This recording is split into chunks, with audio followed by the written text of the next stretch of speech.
마무리하자면 트릭스는 신호가 많은 보조지표는 아닙니다. 하지만 그만큼 불필요한 움직임을 걸러내고 시장에 실제 모멘텀이 생기는 구간을 찾는 데 강점이 있는 지표예요. 특히 오늘 알려드린 20일 이평선으로 추세를 먼저 확인을 하고 트릭스의 0회선의 돌파를 진입 기준으로 활용한다면 복잡한 설정 없이도 누구나 쉽게 적용할 수가 있습니다. 안녕하세요, 퓨처스 트레이딩입니다. 영상 시청하시기 전에 구독과 좋아요 부탁드리고 해외 증권사를 사용하시면 나스닥 한 계약 기준 140만원, 최소 증거금 14,000원부터의 선물 거래가 가능합니다. 글로벌 1,800만 다운로드 수를 기록한 메타트레이더 5와 함께 해외 증권사에 대한 자세한 내용은 댓글의 고객센터 혹은 더보기란에 셀프 계좌 개설 영상을 참조해주시기 바라겠습니다. 오늘은 트릭스 보조지표를 활용해서 해외 선물에서 매수와 매도 타점을 잡는 방법에 대해서 이야기해 보겠습니다. 이 트릭스라는 지표는 국내에서는 많이 알려져 있지 않지만 해외에서는 추세의 방향과 강도를 확인하는 대표적인 모멘텀 지표 중 하나입니다. 특히 나스닥이나 골드처럼 추세가 잘 형성되는 종목에서는 상당히 활용도가 높은 보조지표예요. 다만 한 가지 알고 계셔야 할 점이 하나 있습니다.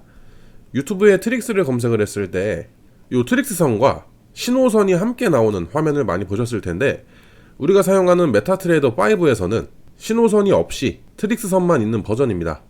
그래서 오늘 영상에서는 메타트레이더 5에 기본으로 탑재가 되어 있는 트릭스 지표와 20일 이동평균선을 이용하는 가장 쉬운 실전 매매법을 알려드리도록 할게요. 먼저 트릭스가 어떤 지표인지 간단하게 알아보겠습니다. 트릭스는 트리플 익스포넨셜 에버리지의 약자로 트릭스가 나타내는 선은 가격을 그대로 나타내는 선이 아닙니다. 가격을 3번 평균 낸 이동평균선이 지금 상승하고 있는지 하락하고 있는지를 속도로 계산해서 보여주는 선이에요. 쉽게 말해서 가격의 방향이 아니라 추세의 힘을 보여주는 선이라고 이해하시면 됩니다.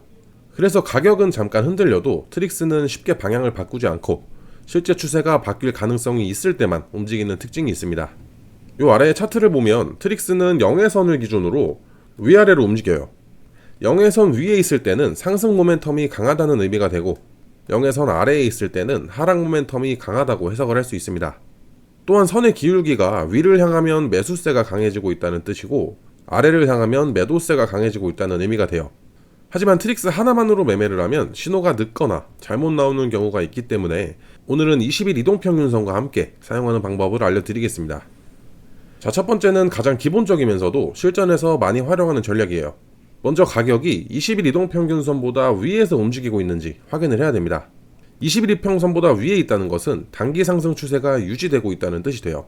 그 다음에 트릭스를 확인을 해서 트릭스가 0회선 아래에서 올라오면서 0회선을 위로 돌파하면 상승 모멘텀이 새로 강해지고 있다는 신호가 됩니다.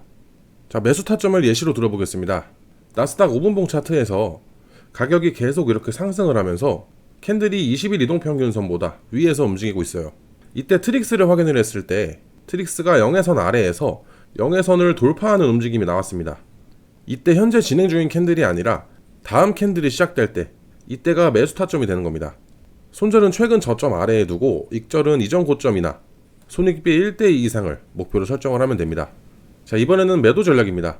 가격이 20일 이동평균선 아래에서 움직이고 있다면 시장에는 하락 추세가 형성되어 있다고 볼 수가 있습니다. 이 상태에서 트릭스가 0회선 위에서 아래로 내려오면서 0회선을 이탈을 하면 하락 모멘텀이 강해지고 있다는 의미가 돼요. 이 타이밍이 바로 매수 타점이라고 볼 수 있습니다. 여기도 마찬가지로 손절은 최근 고점 위, 익절은 이전 저점이나 손익비 1대 이상을 목표로 설정을 하시면 됩니다. 이 매매법에 주의할 점으로는 가격이 20일 이동평균선을 계속 위아래로 오가고 트릭스 역시 0회선을 계속 넘나드는 구간이에요.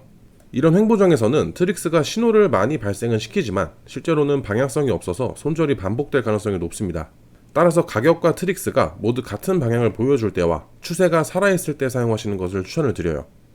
마무리하자면 트릭스는 신호가 많은 보조지표는 아닙니다. 하지만 그만큼 불필요한 움직임을 걸러내고 시장에 실제 모멘텀이 생기는 구간을 찾는 데 강점이 있는 지표예요.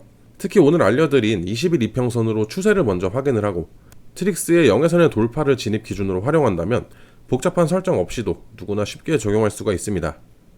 모의 투자나 소액으로 충분히 연습을 하시면서 트릭스가 어떤 상황에서 좋은 신호를 보여주는지 직접 확인해 보시기 바라겠습니다.